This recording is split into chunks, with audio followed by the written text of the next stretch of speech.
அனைவருக்கும் வணக்கம். உண்மை செய்திகள் உடனுக்குடன் கிடைக்கணும்னா மறக்காம நம்ம சேனலை சப்ஸ்கிரைப் பண்ணி பெல் ஐக்கானையும் சேர்த்து பிரஸ் பண்ணிக்கோங்க. இந்த வீடியோக்கு ஒரு லைக் பண்ணிட்டு வீடியோவை தொடர்ந்து முழுமையா பாருங்க. நாளை அனைத்து பள்ளிகளுக்கும் விடுமுறை. அரசு வெளியிட்ட முக்கிய அறிவிப்பு. உற்சாகத்தில் மாணவர்கள். தமிழகத்தில் ஆடி மாதம் ஆன்மீக வழிபாடுகளுக்கும் கோவில் திருவிழாக்களுக்கும் மிகவும் முக்கியமானதாக கருதப்படுகிறது. இந்த மாதத்தில் நடைபெறும் திருவிழாக்களில் ஆயிரக்கணக்கான பக்தர்கள் கலந்து கொள்வதால் அந்தந்த மாவட்டங்களில் பொதுமக்களின் வசதிக்காக உள்ளூர் விடுமுறை அறிவிக்கப்படுவது வழக்கமாக உள்ளது.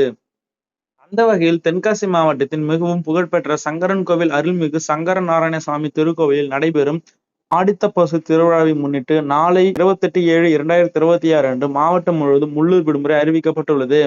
இதற்கான உத்தரவை மாவட்ட ஆட்சியர் ரஞ்சித் சிங் வெளியிட்டுள்ளார். இந்த விடுமுறை பள்ளிகள், கல்லூரிகள் மற்றும் அரசு அலுவலகங்களுக்கு பொருந்தும் என்றும் தெரிவிக்கப்பட்டு உள்ளது. உள்ளூர் விடுமுறையை ஈடு செய்யும் வகையில் 1/8/2026 சனிக்கிழமை தென்காசி மாவட்டத்தில் உள்ள அனைத்து அரசு அலுவலகங்கள், பள்ளிகள் மற்றும் கல்லூரிகளுக்கு முழு வேலை நாளாக மாவட்ட நிர்வாகம் அறிவித்துள்ளது.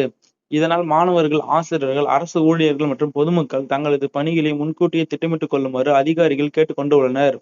ஆடித்தபசு திருவிழாவை முன்னிட்டு மாவட்டம் முழுவதும் பாதுகாப்பு ஏற்பாடுகள், போக்குவரத்து வசதிகள் மற்றும் பக்தர்களுக்கான அடிப்படை வசதிகளும் விரிவாக செய்யப்பட்டு வருவதாகவும் தகவல் வெளியாகியுள்ளது. மேலும் இது குறித்த அப்டேட்டுகள் உங்களுக்கு கிடைக்கணும்னா மறக்காம நம்ம சேனலை நீங்க சப்ஸ்கிரைப் பண்ணி பெல் ஐக்கானையும் சேர்த்து பிரஸ் பண்ணிக்கோங்க. இந்த வீடியோவுக்கு மறக்காம ஒரு லைக் பண்ணிக்கோங்க.